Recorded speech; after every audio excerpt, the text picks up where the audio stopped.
অমিত শাহ সংসদে আম্বেদকর সম্পর্কে কুরুচিকর মন্তব্য করবে, এটা তো প্রত্যাশিতই।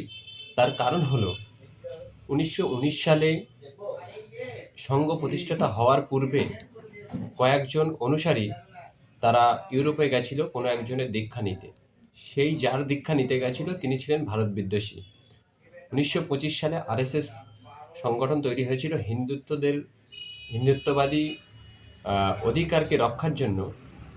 সেই সঙ্গে আমাদের দেশের যিনি জাতির পিতা, সেই মহাত্মা গান্ধী যখন মুসলিমদেরকে সঙ্গ নিয়ে স্বাধীনতায় বিদ্রোহ করার জন্য উঠে পড়ে লেগেছে, তখন এই আরএসএস তারা ওই মুসলিমদের সঙ্গে নিয়ে দেশ স্বাধীন করার বিপক্ষে দাঁড়িয়ে তারা সেই বিদ্রোহ থেকে দূরে সরে গেছিল।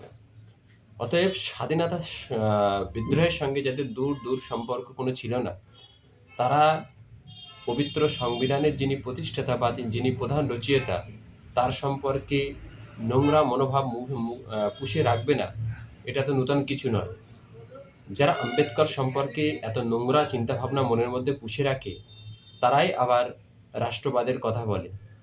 বিশেষ করে আমাদের রাজ্যের যিনি নবহিন্দু, তার কারণ নবহিন্দু কেন বলছি?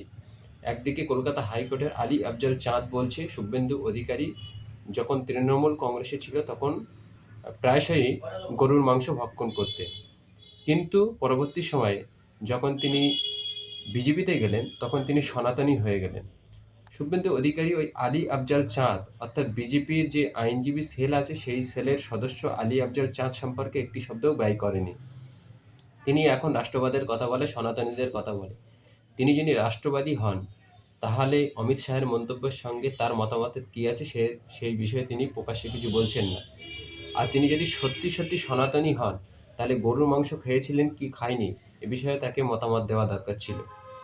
এখন এই অমিত শাহের যে নোংরা মন্তব্য আম্বেদকর সম্পর্কে, এখান থেকে জানতে হবে এরা স্বাধীনতার পূর্বে স্বাধীনতা বিরোধী ছিল। স্বাধীনতা পাওয়ার জন্য যে বিদ্রোহ তৈরি হতো, সেই বিদ্রোহের তত্ত্ব গোপনে নিয়ে ব্রিটিশদের কাছে বিক্রি করে দিত। তারাই আজকের রাষ্ট্রবাদীর কথা বলে, সনাতনীদের কথা বলে। আসলে এরা হলো ক্ষমতায় টিকে থাকার জন্য সনাতনী এবং রাষ্ট্রপ্রেমী সাজে। আদতে এরা এই ভারত বিরোধী, এদেশের সংবিধান বিরোধী।